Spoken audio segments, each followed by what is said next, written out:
Hi, family. We are finally back with another episode of the Gold Corner. For those that don't know me, my name is Joel Ojeda, and I'm the creator of the nonprofit organization as well as this YouTube channel called the Gold Corner. And I created these in memory of my 2-year-old daughter, Mia, who passed away in 2018. We're actually coming up on her fifth year anniversary of her passing. And I created it just as a platform where us as parents can come and speak and share our stories of our warriors, everything that they go through, everything that they've gone through, and just the reality and the raw truth of what childhood cancer is. Welcome to the Gold Corner. Let's do this. And now it's time for the main event. This is the moment you have all been waiting for. In memory of Mia Ojeda. Dedicated to all the brave little warriors that have fought and the ones that are currently fighting childhood cancer. For the thousands watching around the world, fighting out of the Gold Corner, it's time!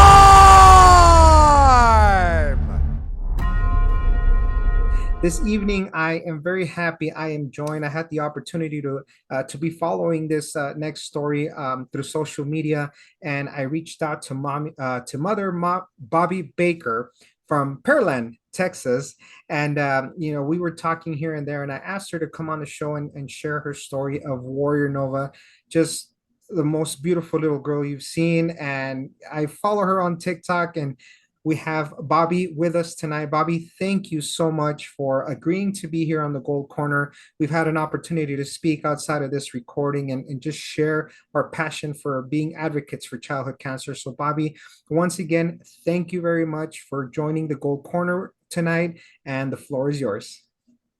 Thank you so much, Joelle, for inviting me to do this. And it's such a beautiful thing that you're doing, honoring Mia's memory, and I really appreciate that. My little Nova May, she was diagnosed at 4 years old with Pineoblastoma, a rare type of brain cancer. But prior to that, let me go back and talk about what a miracle that she is and how she really wanted to be here on this earth. My husband and I were married 8 years, and we decided to have a child together. I had 4 sons before, and he had a son and daughter.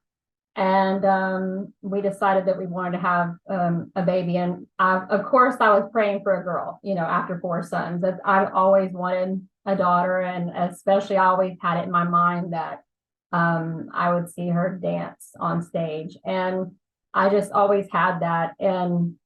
But I had my tube side after my 4 sons, so we had to have a surgery to reverse the tubal, and then we still just had a 50-50 chance, 6 months later, we got a positive on a test, and it was one of the most happiest days of my life. And then the next one of the happiest days of my life was hearing it's a girl over the phone. I think I blew that nurse's eardrum out, because I was like, you said what?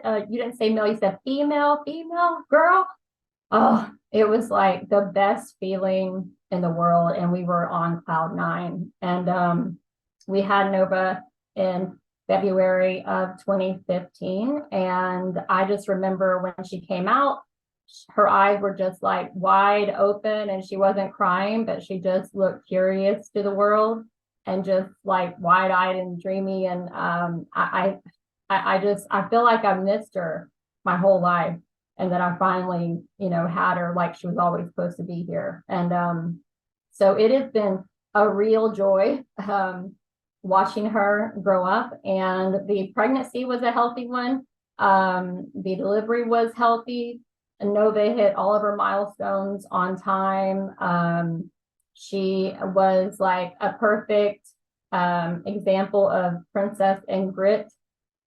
She loved big frilly dresses, but she also loved to dig up earthworms. She loved animals, and she loved her friends and family. She loved going to daycare at the time. She loves music and mermaids and unicorns and everything that's, typical, I guess. And she was just a happy girl. She was just joyous. And she was rarely at the doctor. I think the sickest she had ever been up until we found out was she had strep throat. So it was really shocking whenever this happened. The only thing I ever knew of childhood cancer was seeing St. Jude commercials. I didn't have friends or family that had this experience before. And I don't know what I was thinking in my ignorance, but maybe I just assumed that the kids had been sick, maybe, from childhood. But cancer happens to healthy, happy children. That's who it happens to, not sick children. And that was a big shock. And Nova's eye went inward when she was talking to me. And I thought, as soon as it happened, I was like, Nova? And then it went back and I was like, your eye. I was like, your eye just went cross. And I just had this sick feeling. It was just this feeling of something's very wrong, even though she was acting completely normal. She didn't, she wasn't acting sick. Nothing was happening except that one movement. It happened once. And so I immediately scheduled an appointment with her primary doctor. And but in the meantime, I wanted to be a Google doctor, and I started researching 4-year-old eye going cross or eye going inward. And one of the things that came up was strabismus. And so then I looked into strabismus, and I was like, okay, well, it happens from birth to 4 typically, and it can be cured with a patch or glasses or possibly surgery, but it can be cured. But in my mind, I was like, okay, all right, it may not be as bad as my gut says that it is. So I took her to the doctor, and the doctor agreed that it probably is strabismus. At the time, she had no other symptoms. That was the only thing happening, and the doctor didn't see it because that didn't happen when she was in the room. And so he gave me a list of pediatric ophthalmologists to visit, to refer me to. And I started doing research, and I'm sure, as a lot of you know, if you try to schedule an appointment with any specialist, it can take 6 weeks or 8 weeks. But at the time, I didn't feel the urgency yet. But I still had that feeling. So I had asked the doctor, I said, we have a vacation plan where we're going, out of state to Gulf Shores. And I said, should we still go? That was probably a crazy question to him, but I just kind of felt like, shouldn't we move on this like right now? That's what my gut tells me. Like, oh no, have fun, enjoy. Yeah, it's okay. And that was like a week later, we went on vacation, and Nova's eye started going inward more. It wasn't just, it was starting to go in more where it was noticeable to other people.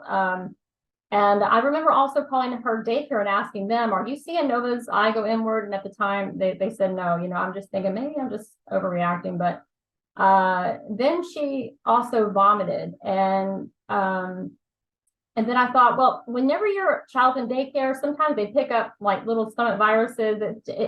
She had no other symptom with it, but I'm not putting those two together. And then while we were on vacation, she just, she wasn't herself as she was. We go to the same place every year. And this time she just seemed like she had no energy, like she just wanted to sleep. And she would go and play on the beach, but then she'd want to go back in and lay down. And it wasn't really like her to not want to go 100 miles an hour and do everything and go everywhere. And so I thought maybe because whenever it comes to vision, maybe double vision or vertigo, it could make you want to just lay down. Maybe you're getting nauseous from it. Maybe that's what's causing the vomiting. I'm just trying to put to connect the dots and try to make it all come together. And so whenever we got home, it's almost like she had a whole personality change as well. So she wasn't as full of energy at home. Like as soon as she got home from daycare, she just wanted to lay down on the couch. No more, playing in her room or wanting to go outside on walks. And so but I'm kind of at a loss. I'm like, well, we can't get in until, the 26th. At that time, the appointment was originally scheduled for August 26th. And so it was just kind of heartbreaking too, because I'm watching her change and not feel well and not be herself. And she said she had a headache. And but I would give her Tylenol and she would be okay. So I was talking with my friend and I said, I'm just so worried about her. But yet we don't have the appointment till the 26th. And she's like, well, Bobbie, you live in Houston, like the med center, just find somewhere else. And I'm like, of course. And so my aunt offered to contact her ophthalmologist to see if she could get her in to someone that she knew. And she told me something's really wrong with our girl. And I knew that too. And it was good to hear somebody else say, this isn't just me. So she got her in a week early with an ophthalmologist on August 21st. And she had peed in her pants in the waiting room. But what was really scary about that is that she wasn't aware of it.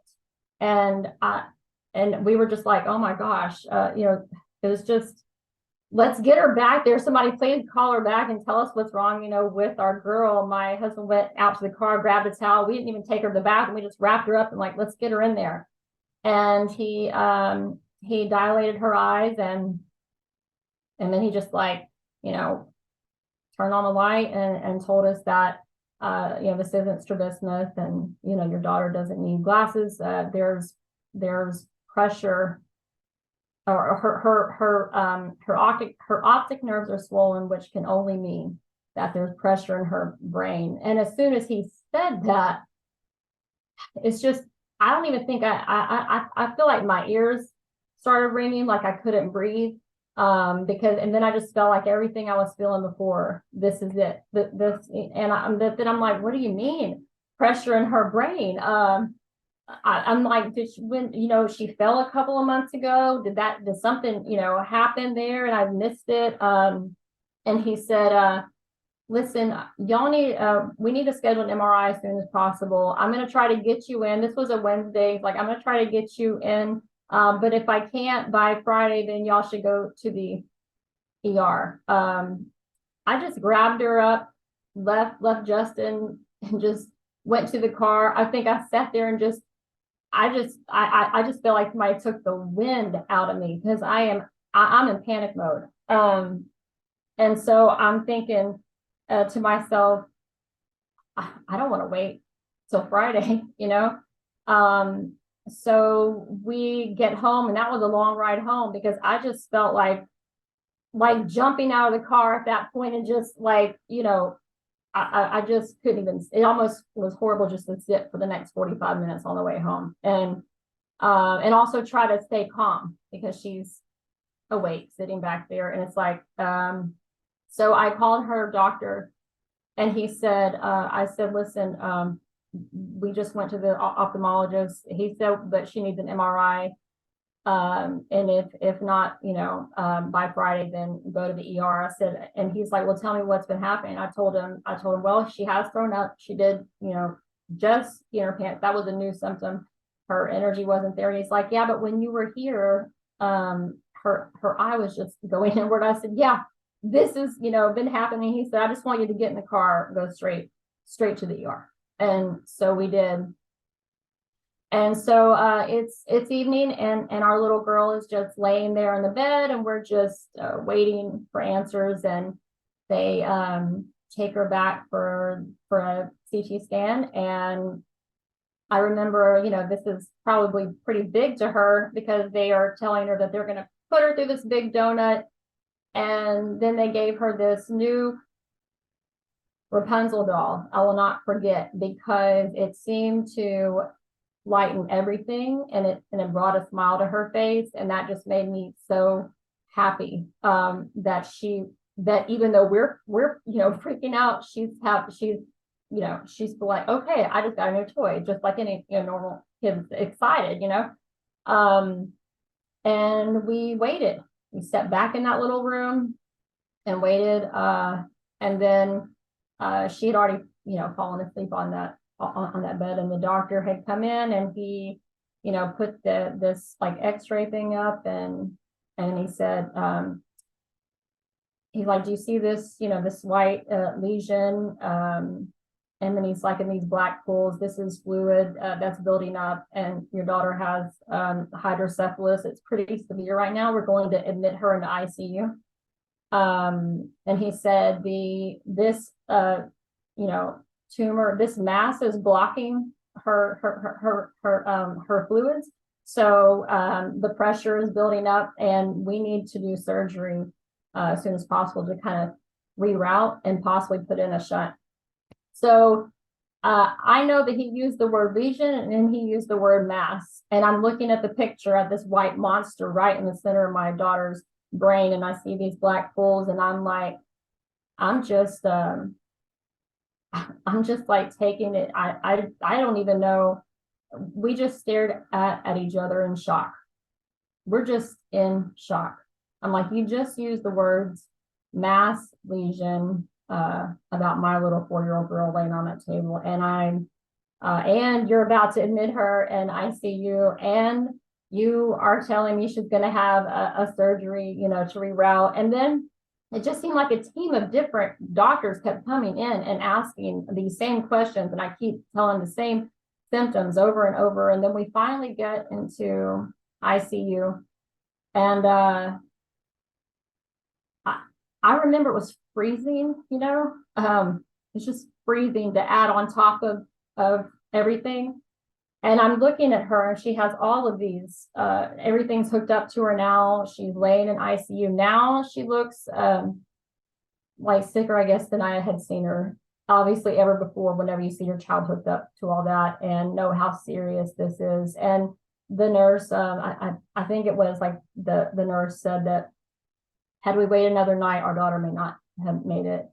And it was just so much to take in, first ER visit, first CT scan, first, admitting to ICU, first surgery, and it's a brain surgery. It's like, it's just jumped from, it was just a lot. And then I remember how difficult I found it to even tell my family or friends. It's after midnight now. It's like 1, and me and Justin have just heard this news, and I don't even know how to say that. I'm trying to process it myself. And then to have to tell my family and friends where we are, what's happening, and what we were just told, it was just like we were in autopilot. And so she went in for her first surgery, and they also did the biopsy at that time. And so the doctor came and told us that, luckily he did not have to put in the shunt, and that he feels that the surgery that they did is going to help. And in the meantime, she's going to be hooked up to this, I can't remember what it's called, if it's EVD or something, but there's like this tube coming out of her brain, and it's hooked up to something, and she's 4 and she's not supposed to move her head at certain times. And I was just like, oh my gosh. But for whatever reason, she didn't. And I just found that a God thing, that she did stay still when she had to be. And that wasn't like her at all to listen, that easy, or to follow that.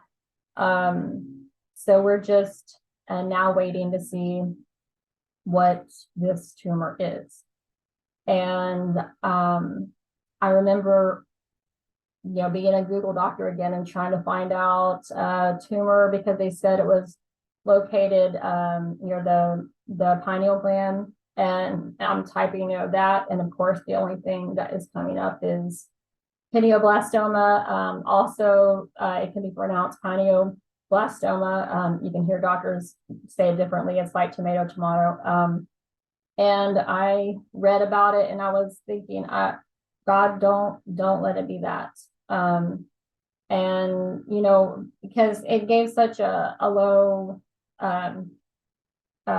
rate or a low survival rate, and of course it was, of course it says it's rare, and as soon as that word comes up for anybody, I think it tells you rare, you're like, oh, well, then nothing can be done. If something's rare, like, oh, then it's just going to be too hard and it's just a fluke, and I have said it before, maybe there are types of tumors such as novas that are, but cancer is definitely not rare. So we are waiting every day for the results. I remember anytime a nurse or doctor would come in, I just, be hoping they were coming to tell us what this is. And it was like 5 days of waiting. And so then the doctor brings us in and tells us that it is what I didn't want it to be, and that our daughter is our family's in for a long journey. And he's like, it's going to be like Nova's climbing a mountain. And he's like, so, but they had a treatment plan, and he said we need to do surgery right away because of how, I guess, aggressive it is. We need to get it out like right away. So you're also having to trust people that, I don't know anything about cancer. And so I'm now trusting my daughter with people I've never met before in my life, with a cancer I know nothing about, with treatment I don't know anything about, and you're just having to make quick decisions based on this new big information, as if you just were drinking from a water hose. Everything's coming at you that you've never heard before, that you have to find out about, that and that your daughter has now. So it's like, you need to know all about it. Like now you're having to, figure everything out real quick. And so it was hard to just trust like that. And the surgery was scheduled, I think, for the next day after we found out. No, actually 2 days. It was, I think we were told on the 28th, and then it happened on the 30th. And I just remember like waking up like the morning of, and I was like hyperventilating. I told Justin, like, things are not okay. This is not okay. And I went to the chapel, and I begged God for her. And I also knew in my heart that if God so chooses that her journey stays, it's not for me. It's just, his plan. And if God chooses that there's a journey beyond my comprehension somewhere else, then I ask God to please help me continue to trust you. And I had to remember that she was God's child first, and she is God's child before mine, and that I need to trust that she's in God's hands wherever she goes, whether here or there, and she is loved. And I remember telling Nova before the surgery, because now I'm like, now, she's having major brain surgery that's going to be like 6 hours long or something. She's 4 years old, and we just asked the chaplain to come in and pray, and I just remember telling her that God loves you, and I just wanted her to know that. And because I wanted to know that if she did it, that she knew that wherever she was going was safe and loved if we weren't there. And I also asked her to come back to me, of course. And I remember she was so hungry because she was on steroids and she couldn't eat before the surgery. So she's like, I want my Funyuns. Like, that's all she's thinking about before surgery. And I'm over here thinking like, it's the end of the world. I'm going to lose her. And all she's like, I want my Funyuns. And I'm like, so I said, I tell you what, when you wake up from your surgery, you can have Funyuns. And so that was what was on her mind. And to be honest, we still haven't yet told Nova what's going on, because she's 4 and we're trying to process ourselves. I really didn't know what to say. I really didn't know how to say it. I didn't know what to say.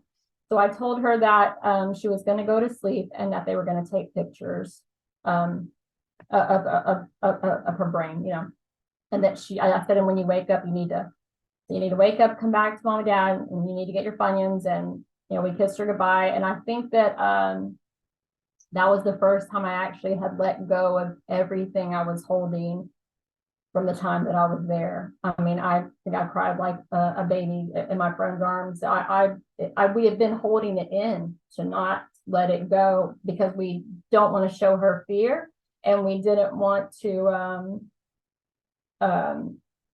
I don't know. It's like it was the only good time, I guess, that I had to really let it all out.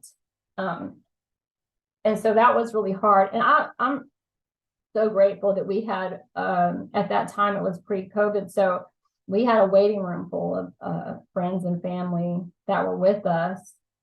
And I was so grateful for that, making it a lot easier. And I remember 4 hours later, the anesthesiologist comes out and she said that you were going to be really proud of her. And I thought she was talking about, you know, before she went into surgery, because the surgeon had told us to expect that Nova may not be the same when she comes out, that her eyes might be going different directions, that she may lose the ability, or like her cognitive skills, she may not be able to speak for a while. She might come out with a breathing tube. All of these scary, you know, side effects that we're trying to prepare ourselves for after this surgery. Almost like when she comes back, we may not have the daughter that we had. So whenever she said that, I assumed that she meant like before she went in, but you know, she said no, the surgery's over, and that's what she told us. And she's sitting up and she is talking. And it was the best feeling to walk into that room and hear her say, you know, I was brave, like you asked me, and you know, and I hope, you know, and are you proud? Which of course we were. And I shared a little bit of that on her TikTok page. I think I narrowed down 3-minute video from a 30-minute video, but it's one of the happiest moments, you know, in my life, after hearing I'm having a girl, to seeing her face, to seeing her sit up like that, talking and acting like she's eating her Funyuns. Like it is just like that never happened. And it was the first time since we had arrived at the hospital that I felt things were going to be okay. And I just see her resilience and her strength. And the surgeon said that the surgery went as smooth and as perfect as it could be. And he had like as close to a total resection as it could be. For Nova, luckily at that time, she only had the one, you know, a central tumor, and she was negative in the spine. And I remember too how, you know, they were like, well, that's a good thing, you know, you're lucky. And I was just thinking, there's nothing lucky right now about, you know, my child having cancer or a tumor, but, you know, come to find out later, I would understand that better. But so they came in and told us the treatment plan, and so she would have 30 rounds of radiation and 4 rounds of chemo with 4 stem cell transplants. And then at that time, you realize you're going to have to quit working, you know. Families, when they're faced with this, it's luckily we had 2 incomes and one had to stop, instead of, I know single families, it's just one single income that has to stop, and their siblings. This happens, and it's one of the hardest things that you're dealing with when you want to make sure that your child's healthy, but you want to keep your house, or, you know, your lights, food, and it's another worry. And so thank God, you know, there are foundations out there. And luckily for us, family and friends, if it wasn't for the fundraisers, if it wasn't for the GoFundMe, if it wasn't just for people sending, cards, with cash or something, I mean, we would not have made it through that without losing something, the house, the car, or something, because it's difficult if you're used to one income and you're making on an income and then it's taken away, things are going to change. And it should be the last thing that a family has to deal with. So I left work, and my husband would have loved to have left work too, because he wanted to be there with her too. And but he in a way is the hero because he had the good insurance, so for him, he was doing what he could to make sure that she's getting good medical care. But it's also hard on the family when one has to be at work and can't be there and wants to be. It's just hard all around. So many things happen with cancer that affects you in every single aspect of your life. So we did 30 rounds, and every day Nova was put to sleep. And just so you know, just so far today, Nova is 8, and she has been sedated and put under 50 times. And that's a lot. And during radiation, Nova started losing her vision. And at every appointment, it was getting worse and worse. And so we got a second opinion and found out that it was the radiation, in fact, that was causing it. So they put her on steroids to prevent any further. But Nova is legally blind now in her left eye, and she has like low vision. It's almost like Nova sees like this now, so she doesn't see under her. That was from the radiation. And but she completed 30 rounds, and then she got a little break. And the day after Christmas and 2019 was her first round of chemo, and she was admitted in the hospital. So we were like in a 9x9, 10x10 room every day for a week, watching her like slowly but surely not to look like herself, with the hair loss, the weight loss, the circles under her eyes, the vomiting all the time, the surgery in itself of them having to put a central line in, and they explain to you that that's like going to a vein in her heart, and it's just so much that they have to do to these little ones. And I remember her first chemo, when the first day that she received it, these 2 nurses come in fully gowned, and they had like this, like something face, like a face. This was like pre-COVID, so I hadn't really seen that before. People that go to that extreme, and gowns and the shoes and all. And I'm like, why?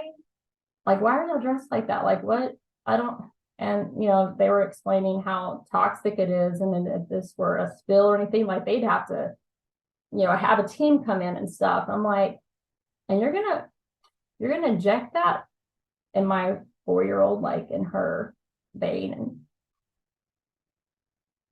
it was really hard. So I called another mother who was actually going through her cancer journey with her son for the second time because he relapsed. And she gave me like the best advice. She said, you need to change your perspective, and you need to walk up to that chemo bag and thank it. You need to say thank you. And that was really hard because I'm like, you're thanking poison, I guess. But right now, it's the only answer. So it's like there is no other option. If there was, and it was less toxic, of course, we'd all take it. And instead, when they tell you, when they give you like these forms you have to fill out, letting you know what all of the side effects can happen with radiation and chemo. And on the other hand, that there is no other option. It's like, well, who cares? Where do I sign? I mean, I don't know there's no other answer. But yet it is scary. It is hard nobody would ever, give their child that medicine if they read everything that was there, and everything that it can do. I mean, infertility, other cancers could spin off. I mean, it's just all kinds of harsh things. I mean, they may not happen at all, but just the fact that you read through this and you know what you're signing, but yet you're like, the other alternative is not something I'm willing to live with. I have to at least try if that's all we have, you know. And so we got through those 4 cycles. It lasted 4 months, so we would be admitted a week, you know, through the month, and each week she had a stem cell transplant as well. And that's another thing is all of a sudden now I have no medical experience. Justin has no medical experience, but yet you're giving crash courses on flushing lines, on giving shots. We had to give her shots in the hip each night after her chemo cycle to help her stem cells boost. We had to change dressings and being sure that you don't cause infection. There's so much pressure, and I just thought, and if you don't flush and if you forget, like, there could be a blood clot, and it's so much responsibility, and yet you now have got the crash course in, like, kind of nursing in a way, even though, I mean, I know nothing about nursing. I'm not trying to take it away. I'm just saying that you know nothing, and you have to jump to do a very important, scary thing to your child. And before, whenever, Nova was younger and she would have her immunizations or something hard would happen for her, and she'd come to us for comfort afterwards because, like, the nurse did it or the doctor did it. And in this case, we have to participate in the trauma that is happening to her, and we're doing it. So it's a whole different feeling to be the one that caused the pain and then comfort her. It's hard. And you just have to, like, push it aside, and this is for the greater good. It's what you have to do. You just have to do really hard things. But really it's her who has to do the hard things. So after her chemo cycles, Nova would have an MRI, and they were clear, clear scans. And so she would have it like every 3 months, I think, the first year. And during that time, we were like in a healing process of, no more 6 medicines a day, no more chemo. But it's harsh stuff whenever you have to go see a heart doctor, ears, kidneys after every cycle, because these could affect them greatly. And it's just like, that's harsh stuff. And so all that stopped, and we're trying to just move along and move on. And that's also hard, because I feel like I've just witnessed a whole other world that no one knows. And I feel like when I went back to work, I felt like a little isolated, and like I wasn't in the bubble anymore, but they were. I mean, even, I don't know. It's just like you go from seeing children in, like, your schools and daycares with the backpacks and everything, to sitting in the clinic with, like, backpacks of TPN bags, and or seeing the little girls or children, with the little, hair ribbons and bows, to seeing bald children. You go from taking your child on wagon ride at home to seeing children in wagons because they're exhausted and sick from chemo. It's like you've seen behind the curtains now, and you can never see the play the same. It's over. And so I just felt like something was taken, that I'm not who I was. So it was kind of hard to go back to work and try to be somebody I'm not anymore. Like, it was just difficult. It was really weird. It was a weird time.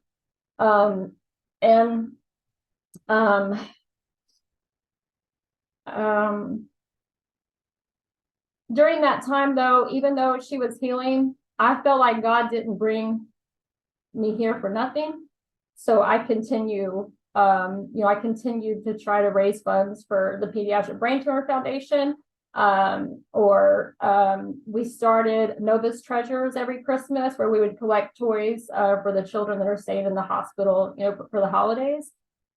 it was to me the only way that I could continue honoring what happened with Nova. And you get to follow other families' journeys. And even though you never met them, you grow to love them and care. And because you know it's so close to your heart, it so hits home that you celebrate in all their little victories. And whenever they lose, it's like it's so odd because it's not even family, but it feels like that. And I just felt like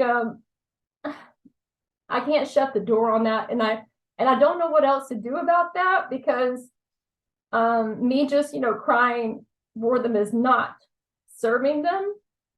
And it's, I'm not a oncologist, and I don't work in cancer research field. I mean, and all that I can do is use my voice, but I can't not do nothing, not after seeing what I've seen and continuing to see what I see. I just felt like God didn't bring me here for nothing. It's like there's a reason. And now I just want to join the other thousands of families and scream, help, help, So Nova, I mean, we for 3 years, Nova had clear scans. And I kind of felt like things were going to be okay, I feel like, because they also had just started the first MRI that was just going to be once a year. And it was the first time that they didn't sedate her. And I remember I was sitting in the room though with her. It was the first time that ever happened too. And I remember all the loud sounds for like an hour and 15 minutes. And it was a weird feeling, but I wasn't expecting to see that it came back. I mean, it was like it's almost like the first time I'm hearing it, except this time's different because we have more experience, and I know what it means to have multiple tumors. And that was really tough to hear that. And then to find out, because they didn't do the spine for the first time, that we had to do another MRI so they can look at the spine to find that the spine also has tumors. And I'm just really floored how that could happen within 6 months. Because in May, it was clear. In November, multiple.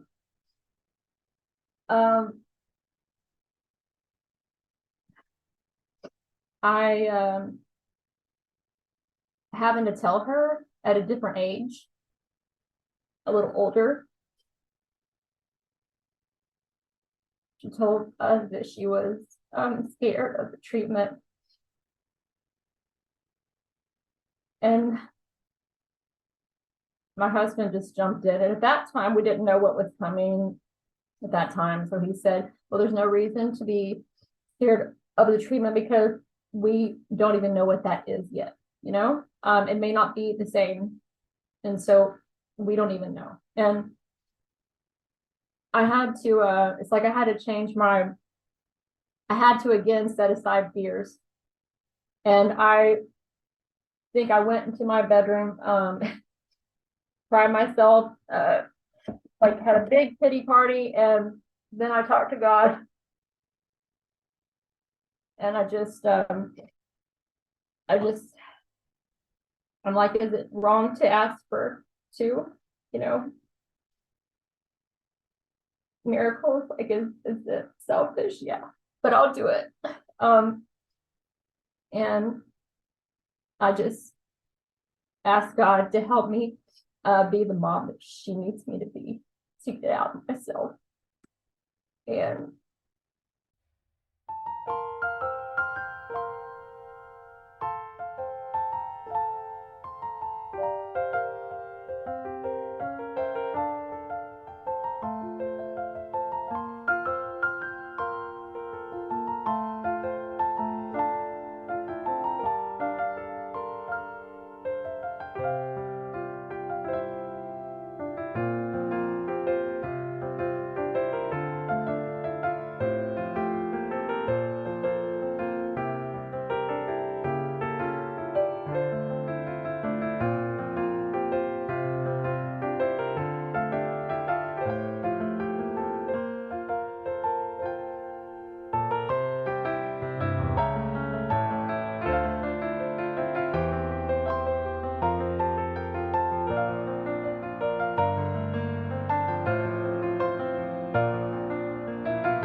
for whatever reason, this is happening again, and we're just going to get through it day by day.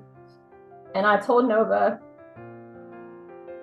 the only thing more badass than kicking cancer's ass once is doing it twice. So let's do it, let's do it. And she's like, okay, yeah, like, let's do it. And she high-fived me, like, so trying to keep her spirits up too. And just like, okay, here we go. We're going to do it again. So we are back in treatment. She's been receiving chemo since December. They want to do it for a year. So we have until this next December. Every 2 months, they do an MRI to see if the tumors are still responding. And so far, the last MRI shows that the tumors are stable, and we're grateful for that. And when I asked, well, what about in December if they are just still stable? And, they just said, well, we'll just have to sit back and observe. And for me, I'm not good at that. And so it's like I'm also searching for, trials and things, and they're hard to find. And that's like another reason why I'm here, is how important it is to raise funds, for cancer research to find a cure, so that these children don't have to fight. It shouldn't be a fight. It just shouldn't be. And seeing what all they have to go through, and especially, again, it's hard, and but yet it's like I just try to stay grateful that we're still in it, and even if it's stable, that's better than new growth.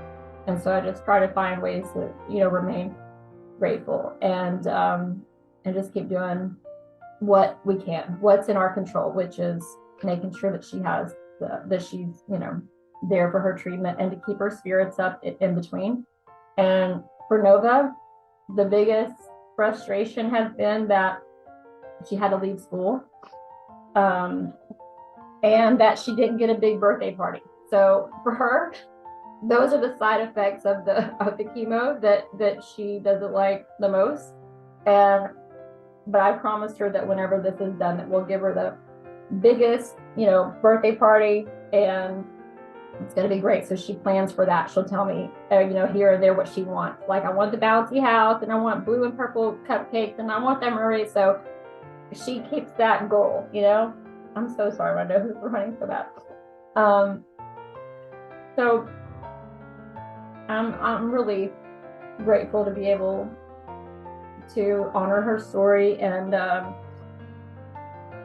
I am really grateful too for like the foundations such as His Grace. They help feed us a lot of times when we were in the hospital. They would bring food and stuff. They would also send volunteers. One man actually would give a parent like a 15-minute back massage. He would come every week and do that, to give parents like a little relief. And I'm very grateful for the Sunshine Kids, because they have given Nova so many wonderful, joyful memories. And when that happens, it does that for us too, to see her be able to do that. And we will continue to raise money for the Pediatric Brain Tumor Foundation, which she has a Ride for Kids page now where we're doing that. I won't stop doing that. I'm not going to stop until until there's a cure. So I can't talk anymore. So anyway, I think that's all. Thank you so much for letting me share her story, and to join you in trying to bring light to childhood cancer awareness. No, Bobbie, honestly, thank you for sharing Warrior Nova, Supernova story. Like I said, when I started following you on social media and TikTok, and just seeing it's incredible. And that's what a lot of people that we talk about, it's how resilient these children are. Yes, they go through a lot, the pain, the poison, chemo that's being pumped into their stomach, but yet they find a way to smile, they find a way to make light. And for them, it's just being kids, it's just being children. You said that Nova's two side effects are, missing her birthday, and Yeah. that. So it's incredible to see these children, and it's beautiful. And it's when you're in the situation, I tell people, and I'm sure you feel the same way too, you can really see the hand of God at work in a lot of different areas, as difficult as it is. And one thing that you said earlier in your story that really touched me is, you know before she before they are our children, they are God's children. We all are. And that's one of the things, when I shared my story, is having that conversation with God and saying, God, it's she was never my child, she was never my daughter, she's your daughter. And if it's your will to take her back now, then I just want to thank you for the opportunity that you have given me to be her earthly father here. And but you can really see the hand of God in everything. And just wow, I mean, I didn't know this about her vision.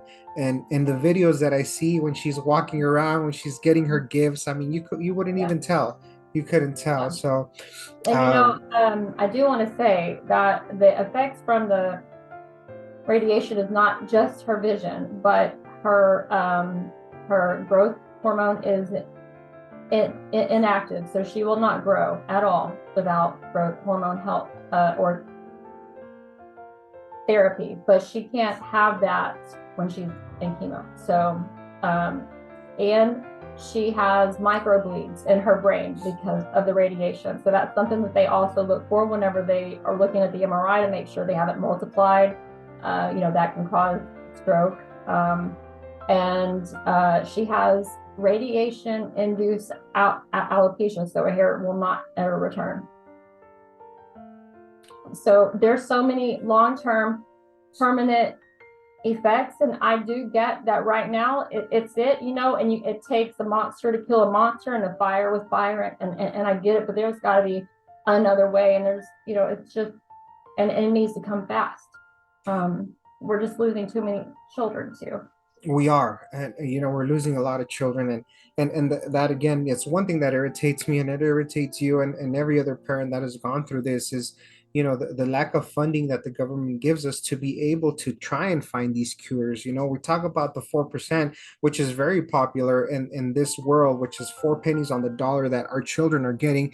And that's why we're getting to that point where the doctors are telling us there isn't anything else we can do, we've tried everything. And it's not because they don't want to, but it's because they don't have the knowledge, they don't have the proper training, or having all of that to be able to give our children other options, and better options to be able to beat this. And yeah, it's something that we were talking about a little bit before. We are making noise, and we are doing what we need to do to be a voice for these children. And Bobbie, you and I and your husband, we were not cancer parents until we were cancer parents. Right. We were not. Prior to that, our life was, you thought, it was a strabismus. I thought Mia was constipated, and it's when you're faced with that reality, when you're slapped in the face that you're told your child has cancer or a tumor or lesions, all of these words, right? That are words that still keep us up at night. They're words that trigger a lot of these emotions. And yeah, I mean, we are definitely doing something. And one of I share this in several of my videos, but I believe that this generation of advocates for childhood cancer, whether you're a parent, whether your child's a survivor, whether you're a survivor yourself, whether your child's already gone home, whatever it is, this generation is what's going to make a difference in childhood cancer. I believe it. God has put it in my heart. How? I don't know. And it's not, by what we're doing, we're bringing, a lot of attention to what childhood cancer is. And, beautiful warrior Nova, it just, she's just an amazing little girl. I see the videos and everything. Bobbie, I know that you have her social media pages and you share a lot on your TikTok, which is amazing that you do. How can our viewers get a hold of these social media pages? How can they get a hold of you? Do you all have some sort of maybe like a GoFundMe, some sort of fundraiser, anything? We do have a lot of viewers that will reach out to you, and even prayer. I mean, people have reached out to me and say, I don't have any funds, but can I pray for you? I say, please do so. I mean, Oh all of yeah. these little things help. So is Mhm. there, how can we get a hold? And first of all, what are the social media pages that we can watch Warrior Nova, and then any, other ways that we can get a hold of you? Yes. Her TikTok is SuperNovaMay, which is also her Instagram, and her Facebook is Supernova Against Pineoblastoma. And we do have a GoFundMe because this is happening again, and I had to leave work again. And it's crazy because we were just getting back, back to good, and it happened again. And that link is actually in her Instagram page, SuperNovaMay. So yeah, those are her three channels. Okay, great. Yes, you heard that. I'm going to go ahead and be leaving the links here in the description of the video. If God has blessed you and you want to be a blessing to a family, and you feel free to reach out to them. Click on the links that I'm going to be leaving here. And not only that, you can go ahead and take a look at her story. And if you cannot help financially, just say a prayer for this beautiful family. Say a prayer for them. Say a prayer for beautiful Warrior Nova. Trust me, prayers really, really go a long way here. So once again, you'll have all the descriptions so you can follow here. Bobbie, when I do my episodes, I do ask parents two questions, and it's two questions that I ask them first of all for myself, because I want to hear these answers and see what us parents have gone through, and there's a lot of parents out there that are listening that are going through the same thing, and some parents uh, that if they're not going through this, like I tell them, blessed, you are fully blessed, and we're blessed also to be parenting these warrior children. But Bobbie, the two questions that I'm going to ask you, number one is, what will you tell other parents that are going through the same thing as you are? Because we have a lot of parents that do watch this that for some reason are afraid to ask for help, or they just feel secluded in an island like you were talking about earlier, and just hearing advice from other parents that are going through the same thing. And it's very important, because when I was going through it, I would have parents sit down and tell me, hey, I know what you're going through. My mom had cancer, my dad had cancer, my best friend had cancer. I'm sorry that they went through it, but a child is different. And if Mhm. you haven't had a child, I'm sorry, I don't want to be rude, but don't give me advice. Don't, Yeah. because you don't know what I'm going through. So having somebody that has gone through it give you advice and listening to it, it really, really makes a difference. So those are my two questions. Number one, what advice would you give a parent that is going through the same thing you are? And the second question is, what advice would you give a parent that has perfectly healthy children? Okay. I remember when this first happened, um, I was telling a friend of mine that people keep asking me, what can I do? What can I do? I'm like, I don't know what to tell them. And I was kind of prideful in the fact that I didn't want to ask, you know? And my friend told me, you know what, Bobbie, right now, everyone is like feeling so helpless as to what's going on. So let them love you and just say yes, period. And I did. And also, and it's true, they're feeling outside, not knowing what to do, and you're allowing them that chance to love you through this, because that's all that they can do. And also, self-care is important. Therapy is important if you can do that. And for healthy healthy children, I want to say that there's so many different, symptoms, and there's nothing wrong with being too much, or if you feel something's wrong, there is nothing wrong with going and just talking to the doctor about it. The worst thing that can happen is you find out that you are overreacting. You're a really good mom, or you're a really good dad. So what? You just want to be sure. You just never know. And also, there are ways that, children can get involved and stand up for other children.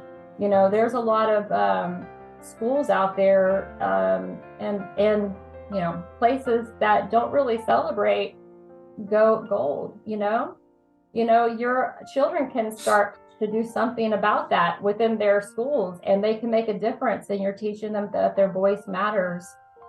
These are their peers, and I think it's important to also instill that in them and start teaching them that this is happening, and there's something that you can do about it, and it's a good thing. So yeah, that's what I would say. Yeah, no, and that's good advice, and that's something that us as parents, we are the protectors of our children, right? So when this happens, and just like you, I did the same thing. I was afraid to say yes to anything. Hey, can we get you anything? Can we buy you food? Just the smallest things. It was hard for me to say yes, but like you were saying, it's difficult, but it's okay. You got to realize, and what I tell people is that once you get that diagnosis, you as a parent, you're not going to be okay anymore. You're not. So you got to find a way to be okay with not being okay. And being prideful, okay, yeah, it's that instinct that we have as human, but to a certain point, you're going to have to kind of let it down, because you need to let people in. And I'm afraid to say it, but I was the same way, especially as a dad. It's hard to let people in, but it's okay. It's okay to get loved on. It's okay, because your spouse and your whole family, your child was diagnosed, but the fight is with everybody. So everybody's fighting. So it's okay to not be okay. Realize that, and feel comfortable with that. And just know that people are out there ready to love on you as well. And for people, like they said, and they told me the same thing, Joel, we don't know what to do. We don't know how to help you. But if you are that person that somebody who's been diagnosed, somebody's child's been diagnosed, and you don't know what to do, something as simple as an I love you, something as simple as just buying them a burger, and just a simple smile. Because Bobbie, I'm sure you've been through this, walking down a hallway at the hospital, and just by somebody smiling at you, it changes your attitude right there and then. It changes your perspective. And it wasn't even a hi, it was just a smile. So you never know what somebody's going through, and that goes for anything, to be a good person, in this world. But thank you so much, Bobbie, for giving us that advice. And before we sign off, is there anything else that you want to leave us with? No. I feel like I've already said a lot. I guess go gold. Go gold. There you go. Go gold. Gold corner there. I mean, if you search go gold for anything, you will know what we are talking about. Everybody goes pink in what is it, in October, right? Or in so let's go gold. I know it's in September, but we can go gold now. There you go. Gold. I like that. Gold is a new pink. I might just put that on a shirt. But well, anyway, thank you all so much for tuning in to this week's episode. Bobbie, once again, thank you very much. Just know that you're gonna have a whole bunch of prayer warriors. You're gonna have, you have a brother here in El Paso now that's also a prayer warrior, going to be praying for you and your family in Warrior Nova. And once again, I am going to be leaving all the links here to where you can follow her story, their GoFundMe. Once again, if God has blessed you and you want to be a blessing, please, they will be more than happy to do that. And once again, thank you so much. This is who we are. We are the Gold Corner. We're a broken family, but we're broken together. Remember to live each day to its fullest, because tomorrow is not promised. And just hold on a little while longer, because we're almost home. God bless you, and we'll see you next time.